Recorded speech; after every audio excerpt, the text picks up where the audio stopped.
좋으신 하나님, 좋으신 하나님, 참 좋으신 하나님. 때로는 우리의 뜻과 우리의 바람이 이루어지지 않는 막막함과 또 답답함이 우리에게 있을지라도 우리 하나님의 그 성품은, 또 우리 하나님의 그 사랑은 참 좋으심을 고백합니다.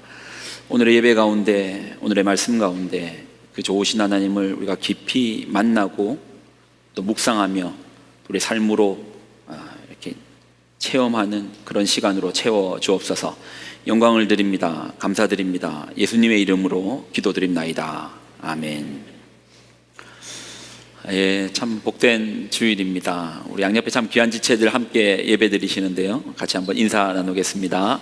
예, 복된 주일입니다. 축복합니다. 예, 네, 감사합니다.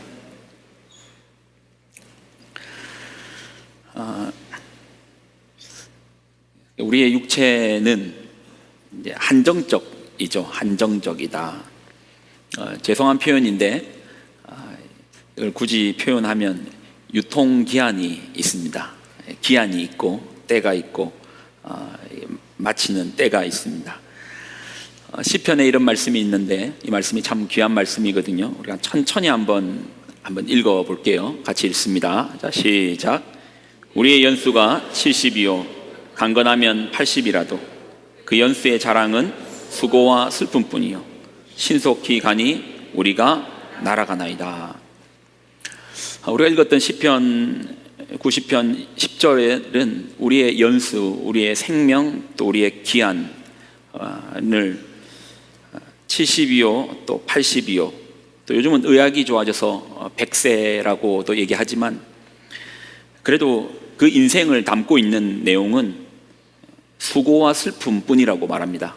그리고 특별히 이 구절에서 우리가 집중할 수 있는 것은 우리의 수명에, 우리의 인생의 속도를 설명하는데, 속도를 마치 신속히 가니 우리가 날아가네이다.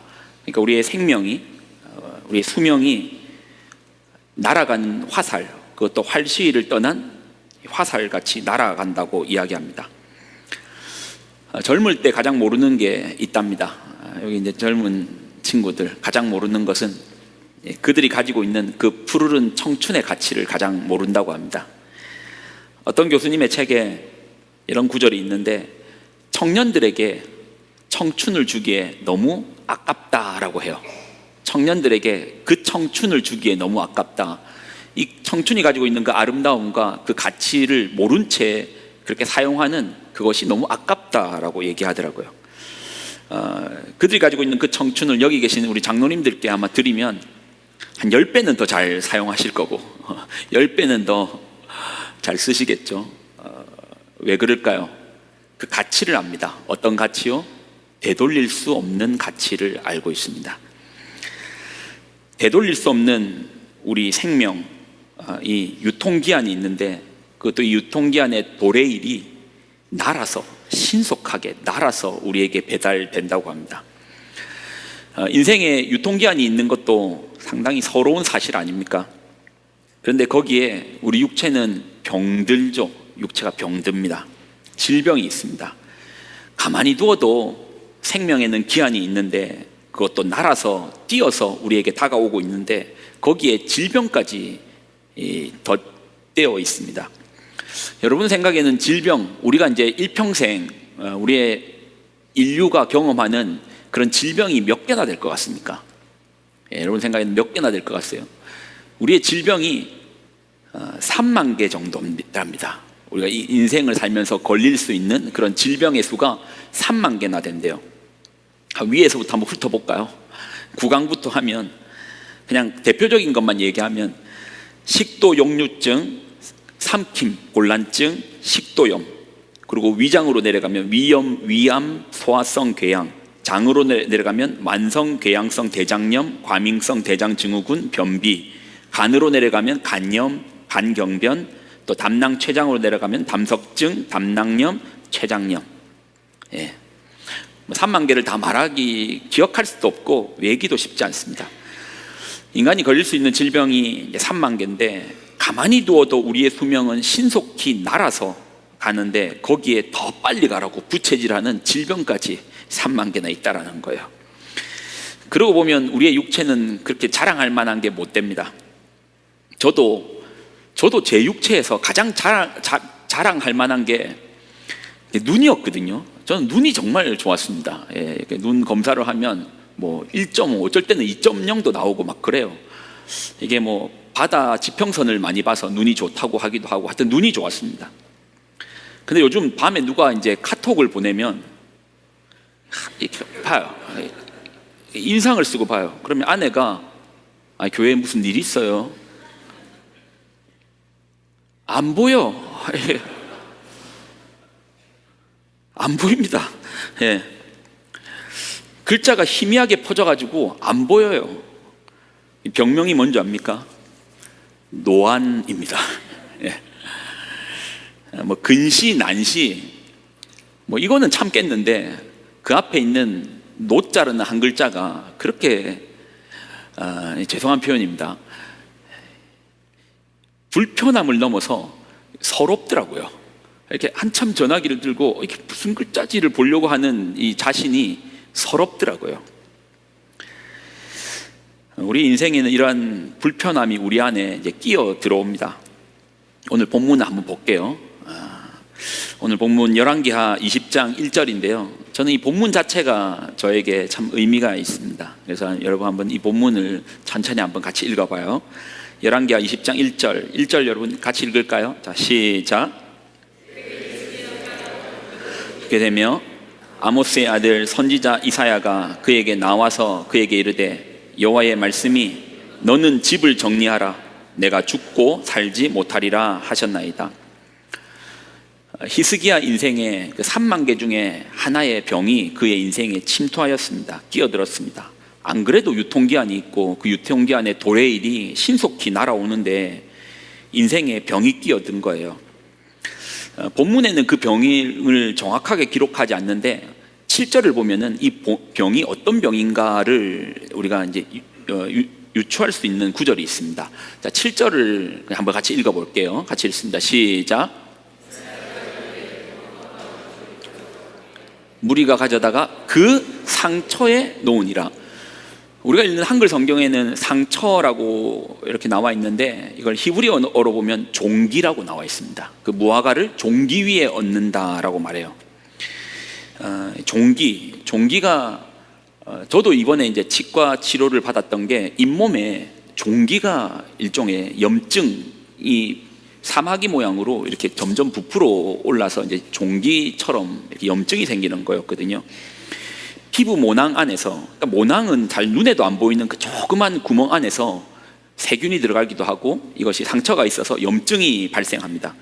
그러면 이 염증이 점점 주변을 오염시켜서 염증이 점점 더 커지다가 이게 큰 종기가 되고, 지금이야 항생제도 있고 치료제가 있어 쉽게 잡히는데 예전에는 종기 때문에 사람이 죽었습니다. 이 종기가 점점 커져서 핏줄을 타고 들어가면 이게 폐혈증이 돼가지고 고열로 죽기도 합니다. 뭐 우리가 잘 알고 있는 알렉산더 대왕 같은 경우도 그가 결국은 뭐 여러 가지 병명을 말하는데 종기로 인한 폐혈증으로 죽었다라는 학설도 많고요. 그리고 당시에 우리 예전에 항생제가 없을 때는 워털루 전투나 이런 전투에 보면은 이 상처가 나면 염증이 생기고 이 염증이 피로 퍼져서 폐혈증 때문에 고열로 사람이 죽으니까요, 이 염증 부위를 톱으로 잘라버린대요. 그래서 전투가 끝나고 워털루 전투의 기록을 보면 그 위에 잘린 팔다리가, 이 수레가 몇 개가 나갔는지 모른다고 합니다. 조그만 상처에도 그냥 잘라버려야 되는 거예요. 한나라 왕이 눈에 보이지 않는 모낭에서부터 시작된 작은 염증이 결국은 그의 죽음을 맞이하게 된 거예요. 하나님께서 히스기야에게 말씀하십니다. 너는 집을 정리하라. 내가 죽고 살지 못하리라. 여러분, 이 말이 그렇게 크게 안 다가오죠. 근데요, 제가 어느 날 여러분 집에 집사님, 제가 기도를 하는데 집사님에 대한 말씀을 하나님이 주신 것 같다고, 하나님 말씀하시는데 집을 정리해랍니다. 집사님이 이제 살 날이 길지 않답니다. 그러니 집사님, 은행 통장도 좀 정리하시고 보험도 좀 정리하시고 혹시 명의 이전해야 되는 거 있으면 그것도 좀 하시고 자녀들 불러서 못다한 이야기 좀 하십시오. 이제 며칠 안 남았답니다. 만약에 여러분 이런 이야기를 들으면 어떨 것 같아요? 숨 막히겠죠. 예, 정신이 없겠죠. 그리고 어떻게 하겠습니까? 하나님 앞에 살려달라 울고 불고 할 겁니다. 저도 이번에 치과 치료도 받았는데 이번에 좀 뭔 일이 많았습니다. 예, 치과 치료를 받았는데 그리고 이제 한국에 갔을 때 피 검사도 이제 받는데요. 피 검사를 받고 그 다음 날 연락을 주시기로 했는데 다음 날 연락이 안 오시더라고요. 그리고 그 다음 날 제가 대전에 친구들을 좀 우리 친구 목회자들을 만나러 갔는데 친구들을 만나고 있는데 갑자기 전화가 왔더라고요. 그래서 전화를 받는데 피 검사 결과를 가르쳐 주겠다고 전화를 했습니다. 콜레스테롤 수치도 좋고 다른 건 이상이 없는데 그런데라고 하시더라고요. 그런데라고 하는데 그냥 거기서 한번 친구들하고 같이 웃고 떠들고 있다가 전화를 받고 그런데 한마디에 뭐가 퉁 떨어지는 거예요. 그러고 하는 말이 간 수치가 좋지 않는데 재검을 하시는 게 좋겠다.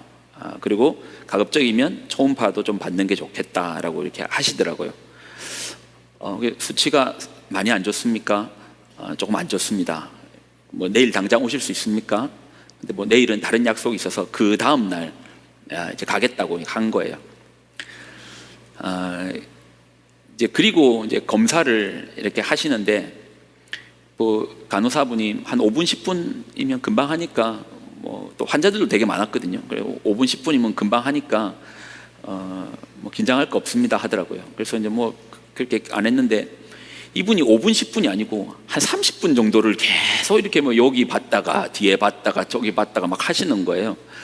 그러니까 마음속에 의사 선생님 과연 무슨 말을 할까에 대한 긴장감이 오는데 뭐 결과적으로 얘기 드리면 별 이상은 없더라고요. 이상은 없는데 왜 이렇게 오래 봤냐 물어보니까 저는 뭔 일 있는 줄 알았다고. 왜 이렇게 오래 보셨냐 하니까 아니 그 외국에 살아가지고 잘 못 오시고 그러니까 그냥 보는 김에 열심히 봤다고. 보는 김에 여러 개 다 봤다고. 근데 왜 간 수치는 혹시 뭐 이렇게 약간 항생제를 제가 너무 많이 투여한 거예요. 이게 빨리 치료를 받았어야 되는데 이걸 항생제를 또 너무 많이 투여해서 또 위도 좀 안 좋고 뭐 이런 것도 있었고 또 거기 또 하나 이제 누가 이제 식사를 대접하면서 초밥을 사주셨는데 지금 제가 이가 좀 안 좋잖아요. 그러니까 이제 조금 씹다가 그냥 삼켜버린 거예요. 그래서 이제 그게 식중독이 돼가지고 또 식중독으로 그 짧은 기간에 먹기에도 바쁜 시간에 또 식중독이 걸리니까 그것 때문에 결국은 이제 간 수치가 확 올라간 경우가 됐더라고요. 그 상황이 짧은 한마디 그런데 한마디 속에서도 뭔가 심장이 툭 떨어지는 느낌? 그리고 왜 이렇게 아무 말 없이 계속 이걸 검사하고 있는 거지 속에서도 머릿속에는 여러 가지 생각들이 맴돌더라고요. 근데 여러분 만약에 하나님께서 당신 죽습니다, 살지 못합니다 라는 소식을 들으면 여러분 마음은 어떠실 것 같습니까? 아마 히스기야와 같겠죠. 2절 말씀 한번 읽어볼까요? 자, 2절 말씀 같이 한번 읽습니다. 자, 시작. 3절도 있습니다.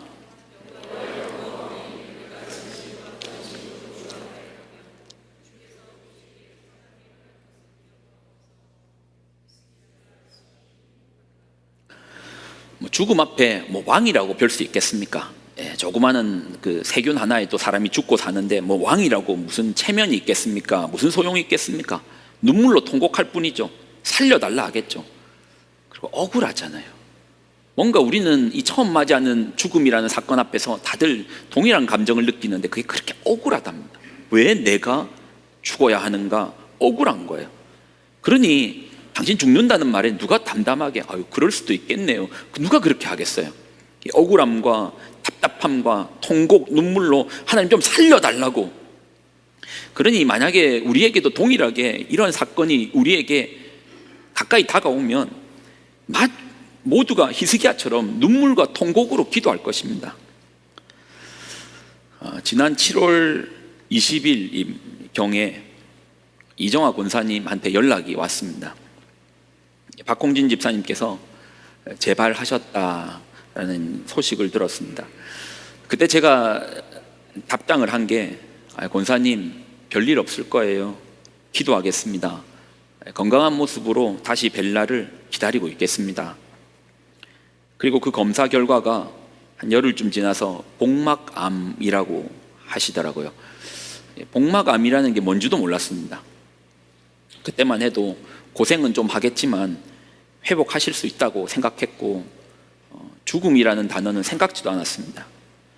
그런데 히스기야처럼 박홍진 집사님께서도 같은 이야기를 들은 거예요. 집을 정리하십시오. 징후가 좋지 않습니다. 그날을 저는 정확하게 기억하는데, 그날 전화를 받으면서 서로 대성통곡을 했거든요. 그리고 살려달라고 매달렸습니다. 그날이 7월 31일 수요일입니다. 수요 예배 설교를 준비하고 있다가 전화를 받았기 때문에, 그런데 수요 설교를 준비를 다 마쳤는데 도저히 그 내용으로 설교를 할 수가 없겠더라고요. 그래서 원고를 바꿨던 게 오늘 본문입니다. 그 원고를 바꾸어서 했던 설교가 오늘 본문처럼 열왕기하 20장 1절에서 7절 말씀을 히스기야를 하나님 간절함 가운데 기도했을 때 그 병을 낫게 해주셨잖아요. 그래서 15년을 연장시켜 주셨잖아요. 그래서 그때 설교 제목이 살려주소서라는 제목으로 7월 31일 날 수요일 날 같이 말씀을 나누었습니다. 그리고 항존 직분자분들께 부탁을 드려서 마음이 너무 불편하다, 그냥 이번에는 전화로는 힘들 것 같고 한국에 좀 갔다 오겠다고, 그래서 박홍진 집사님을 신방하고 왔습니다. 그게 살아계실 때 마지막 만남이었습니다. 그리고 여러분도 아시겠지만 저희는 새벽 기도를 편집 때문에 보통 한 주 전에 녹화를 하거든요. 그리고 제가 또 외부에 출장이 있거나 외부에 휴가가 있으면 보통 2주, 3주 전에 녹화를 미리 해둡니다. 근데 공교롭게 미리 녹화 원고를 쓰는데 수요 예배 이후에 이 본문을 만난 겁니다. 똑같이 7월 열왕기하 본문을 만난 겁니다. 히스기야가 병들었을 때 간절히 기도하니 15년을 더 살았다라고 수요 예배 때 선포하고 기도하고 했는데, 다시 중간에 이 본문을 만났는데 그때는 의문이 생기는 겁니다. 새벽 설교를 녹화하려고 컴퓨터 앞에 이렇게 서서 카메라 앞에 서 있는데 제가 쓴 원고를 가지고 도저히 설교를 못 하겠는 거예요. 그래서 그때 이제 마음이 불편했던 게, 이 땅에 대부분의 성도들이 아프면 눈물의 간절한 기도를 할 터인데, 그러면 그들은 눈물로 기도했는데 그들의 병은 다 고침을 받았던 것인가? 그렇지 않잖아요. 이건 우리가 너무나 잘 알잖아요. 그러니 그 질문 앞에 이 본문을 가지고, 살려달라고 기도했던 이 본문을 가지고 녹화를 못 하겠는 거예요. 그래서 다시 기도했습니다. 그리고 다시 기도하며 제가 하나님께 했던 질문은 이겁니다. 아니, 왜 히스기야는 좋은 왕이라서 하나님께서 생명을 연장시켜 주신 거고, 다른 분들은 뭐 나쁜 사람이라서 빨리 데리고 가시는 겁니까? 히스기야는 좋은 사람이라서 기도했을 때 그 응답을 속히 해주셔가지고 15년이나 더 살게 해주고, 뭐 다른 사람들은 그만한 인생을 살지 못해서 하나님께서 그렇게 기도를 응답해 주시지 않고 데려가시는 겁니까? 그때 주신 말씀이 이 말씀이거든요. 이스라엘을 온통 우상숭배하게 만들었던 여로보암, 우리가 이제 열왕기 나누면서 여로보암 이야기는 많이 들었잖아요. 북왕국 이스라엘을 최초로 우상숭배 국가로 만들었던 여로보암, 이 여로보암의 아들이요 병들었습니다. 왕의 아들이 병든 거예요. 그때 하나님께서 이 아이를 먼저 데리고 가시면서 주신 말씀이 있습니다. 그 말씀이 열왕기상 14장 10절로 13절인데 이 말씀을 제가 받은 거예요. 같이 한번 읽어볼까요? 같이 읽습니다. 자, 시작.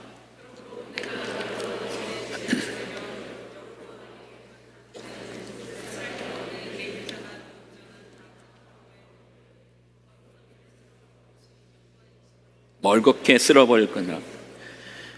여로보암에게 속한 자가 성읍에서 죽은즉 개가 먹고 들에서 죽은즉 공중의 새가 먹으리니 이는 여호와께서 말씀하셨음이니라 하셨나니 너는 일어나 내 집으로 가라. 내 발이 성읍으로 들어갈 때에 이 그 아이는 죽을지라. 간절한 마음으로서 선지자에게 내 아이 좀 살려달라고 하며 갔는데 왕이 아이는 죽는다. 선지자의 말이 이 아이 죽는다라고 하는 거예요.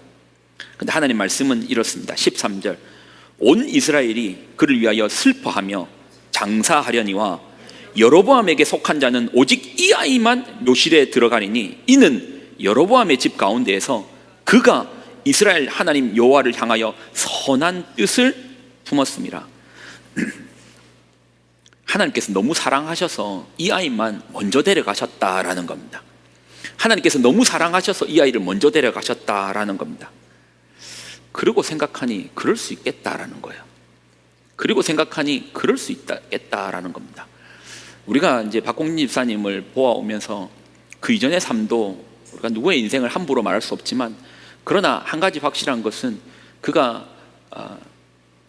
치유를 받고 다시 암 진단을 받기 전까지 우리가 함께 있으면서 얼마나 이렇게 아름답고 선하고 귀하게 섬김과 하나님 보시기에 참 보시기 좋았더라라는 모습으로 살아냈다는 것은 우리가 다 봤잖아요.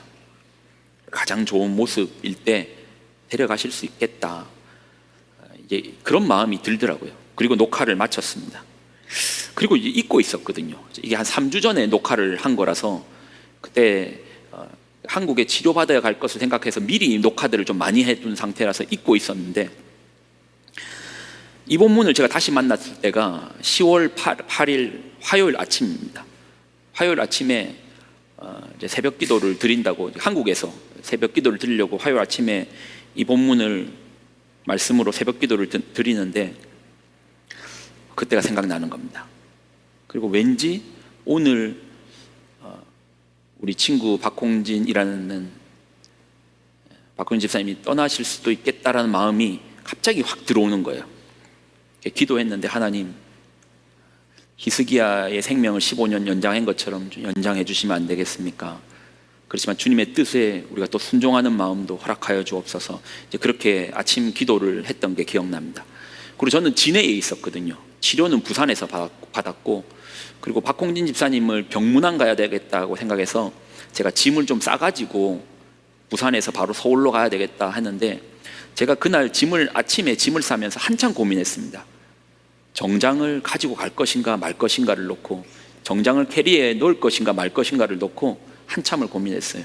아니 뭐 정장 한 벌 들고 가는 게 뭐 대수라고 고민하겠는가. 근데 그 정장의 의미가 혹시 장례가 나면 제가 입어야 되겠다 생각하고 여기서 가지고 간 정장이었거든요. 그 의미를 알기 때문에 그 정장을 넣는다는 자체가 너무 마음이 좀 그런 거예요. 혹시 돌아가실 수도 있겠다라고 품고 그분을 만나러 간다는 자체가 너무 마음이 좀 그래서 결국은 정장을 집에다 두고 치과 치료를 받으러 부산에 갔습니다. 엑스레이를 찍고 그리고 이제 치료를 받으려고 하는데 전화기를 꺼둔 상태였거든요. 근데 갑자기 왠지 전화를 좀 켜야 되겠다는 생각이 들어가지고 전화를 켜니 전화가 많이 왔더라고요. 그리고 켜서 확인하니 이정학 권사님께서 급하게 저한테 문자를 보내셨는데, 목사님, 아빠 지금 마지막 숨이에요. 제발 받아주세요라고 문자가 와 있더라고요. 그래서 치료를 멈추고 양해를 구하고 바로 전화를 했습니다. 그리고 하나님께 박홍진 집사님의 영혼을 잘 부탁드린다고, 그 영혼을 이제 주님의 손에 올려드린다고 이제 그렇게 기도했습니다. 그리고 잠시 후에 여러분도 받으셨던 하나님께서 박 집사님의 영혼을 데리고 가셨다고 소천의 문자를 왔습니다. 그리고 급하게 부모님께 죄송한데 정장 좀 가져달라고, 제가 장례식에 참석해야 되겠다고 정장을 받고, 그리고 장례 예배를 주관하기 위해서 이제 무거운 마음으로 부산역으로 이제 가고 있는데, 저는 매번 청소년 청년 사역만 했습니다. 한 번도 장례식에 주관해 본 적도 없고, 그리고 다른 목회자 치고는 장례식에 몇 번 못 가봤습니다. 뭐 청소년, 청년이니까 뭐 갈 일이 별로 없잖아요. 근데 먼 길을 떠나시는 분께 혹여 적절한 진행을 하지 못해서 감히 장례를 교회장으로 치르겠다는 말이 입에서 안 떨어지더라고요. 계속 그거로 고민하고 갈등하고 부산역에서 그걸 놓고 기도했습니다. 하나님, 어떻게 해야 되죠? 교회장으로 치를 수 있을까요? 어떻게 해야 되죠? 그리고 저 혼자 간다고 뭐 어떻게 할 수 있을까요? 근데 그렇게 기도하는 중에 박예경 장로님한테 문자가 왔어요.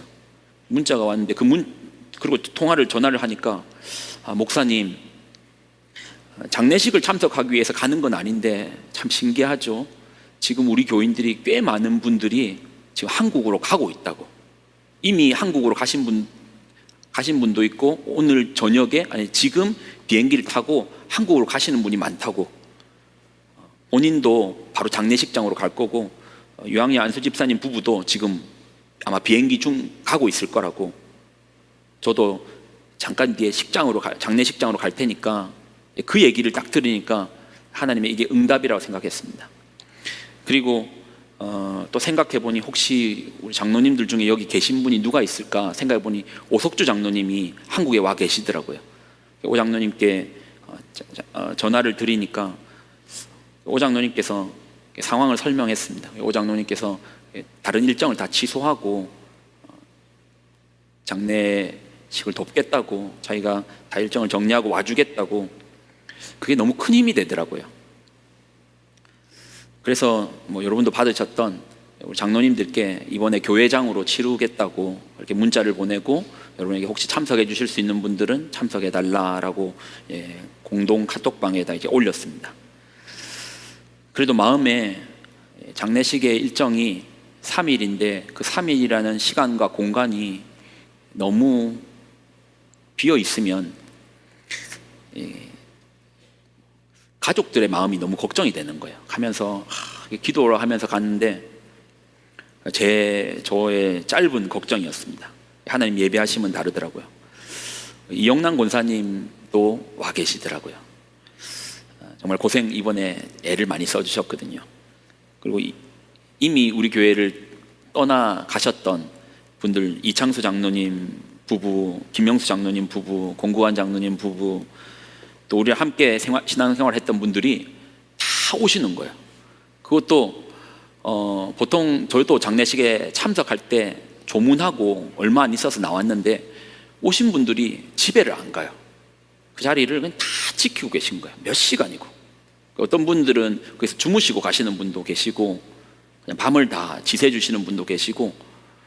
그러니 그 슬픔의 장례식장에서도 웃음소리도 나고, 또 유가족의 마음속에서도 웃음도 나고, 또 우리 종혁이 있는데, 아니 종혁이도 그 회사 잠깐 올차 쓰고 또 왔더라고요. 와가지고 또 이렇게 해주고.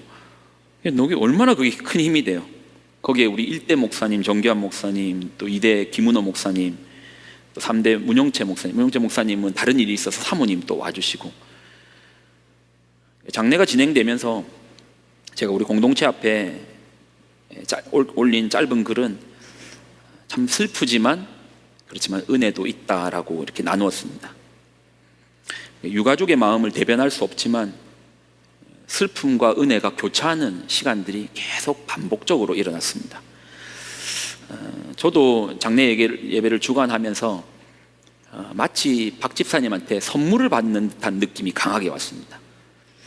그간 제가 서울에 가거나 한국에 가도 맨날 전화상으로 그러잖아요. 우리 한번 봐요, 밥 한번 먹어요 하는데 한 번도 만난 적이 없거든요. 맨날 그냥 공수표만 날렸는데, 그날 그간 약속했던 분들을 그 자리에서 다 만나게 해준 거예요. 집사님이 마지막 가시는 길에 귀한 선물을 주셔서 그런 귀한 분들을 다 만나면서 마음이 얼마나 이렇게 벅차고 차오르고 감사한지. 우리 새생명 교회가 우리가 식구구나, 멀리 있는 친척보다 우리가 더 진한 식구구나라는 마음이 확 들어오더라고요. 그리고 제 마음에 하나의 의문이 풀렸습니다. 저희가 이제 그간 두세 달의 기간 동안에 박 집사님을 위해서 얼마나 많이 간절하게 기도하고 눈물로 기도했습니까? 우리가 공예배 때 같이 기도하기로 선포한 이후로부터는 예배 때마다 얼마나 간절하게 기도했습니까? 그때 우리가 기도할 때 이분을 살려달라고 그렇게 기도하면서 저 안에 이제 질문이 점점 쌓아 올라온 게, 혹시 잘못되시면 어떠지? 그리고 저는 교회 앞에 그 기도가 도대체 어디로 갔는가에 대해서 묻는 분들에게 도대체 무슨 질문에 답을 어떻게 해야 되지? 우리가 그렇게 간절하게 기도했는데 하나님은 그 기도에 응답하시지 않았고 결국은 우리의 뜻과 다른 방향으로 결과가 나왔는데 이 앞에 무엇이라고 말할 수 있는 것이지? 근데 3일의 장례 여정을 통해서 저는 충분한 답을 얻었습니다. 기도는 내 뜻이 이루어지는 시간이 아니고 하늘의 뜻이 땅에 이루어지는 시간이 있더라고요. 예. 기도는 내 갈망과 내가 바라는 것이 이루어지는 시간이 아니고 하나님께서 원하시는 것이 이 땅에서 이루어지고 이것이 인정되어지는 시간이 있더라고요. 이 장례 여정을 통해서 그것이 인정되어지더라고요.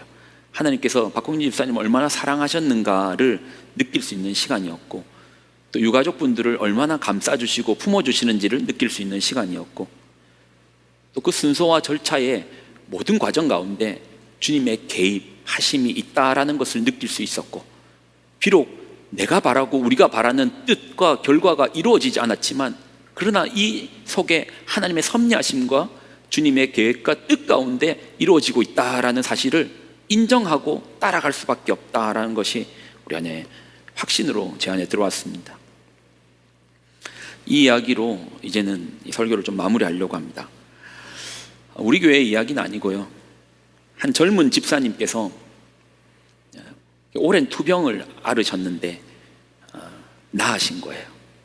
근데 우리 박홍진 집사님하고 똑같이 이분이 또 재발이 왔는데 뚜껑을 열어보니 그냥 다시 덮은 거예요. 치료할 수 없는 상황까지 와버린 겁니다. 말기암이 된 겁니다. 그러니까 연세 많으신 목사님한테 찾아간 거예요. 아니 목사님, 이게 뭐냐고. 나 그렇게 고생하고 그렇게 기도하고 공동체가 기도해가지고 병에 나았는데 나 이제 죽게 되었다고. 의사 선생님이 이제 얼마 안 남았다고 하는데 이게 뭐냐고. 하나님 해도 너무한 거 아니냐고. 왜 내 인생에 이게 뭐냐고. 하나님 앞에 막 따지고. 왜 안 그렇겠어요? 왜 그 마음이 없겠습니까? 그리고 나이 많으신 목사님께서 이분의 손을 잡고는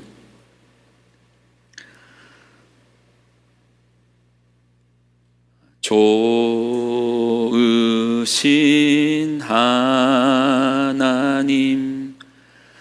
좋으신 하나님, 참 좋으신 나의 하나님,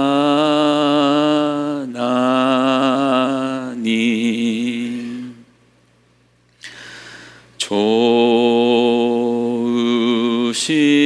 하나님, 좋으신 하나님, 참 좋으신 나의 하나님,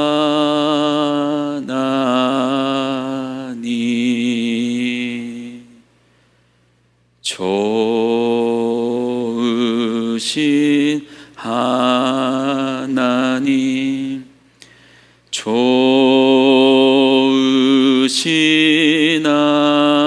하나님, 참 좋으신 나의 하나님.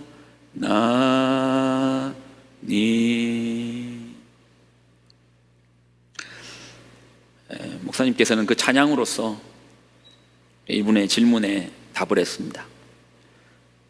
아무 말 없이 이 청년은 집으로 돌아갔고, 그리고 저녁 늦게 목사님께 감사합니다라고 답하며 우리 하나님은 참 좋으신 하나님이십니다라고 답이 왔더래요. 그리고 한 달이 안 돼서 이 청년은 고통도 없고 더 이상 암으로 더 이상 울부짖지 않아도 되는 그곳으로 하나님께서 데려가셨습니다. 이번 우리 박홍진 집사님을 우리가 보내드리면서 마지막으로 한 줌의 죄로서 우리의 육체를 한 줌의 죄로서 정말 한 줌밖에 남지 않는 죄로서 올려드릴 때 이정화 권사님께서 부탁을 하시더라고요.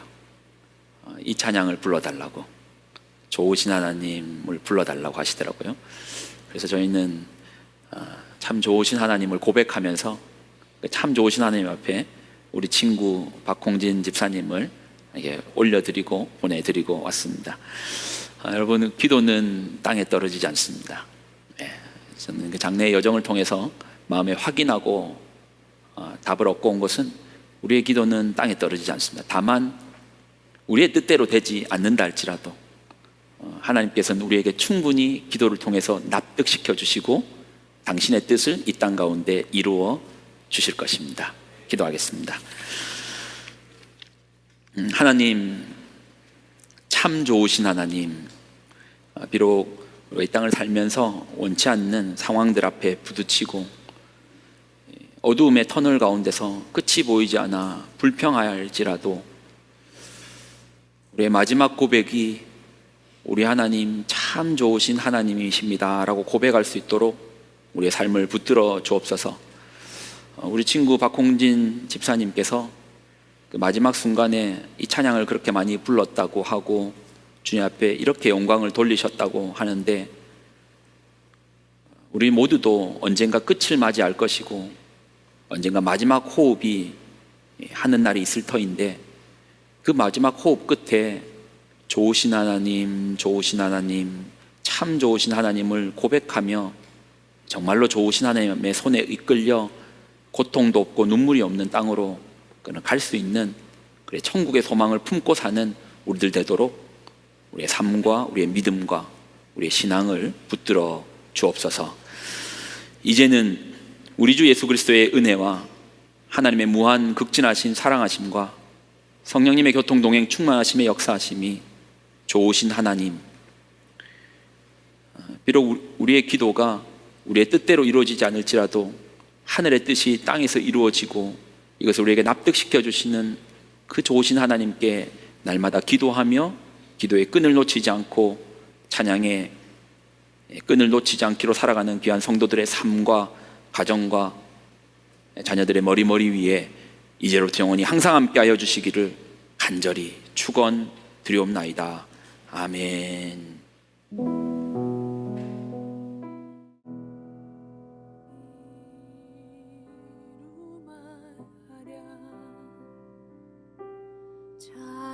자나깨나 주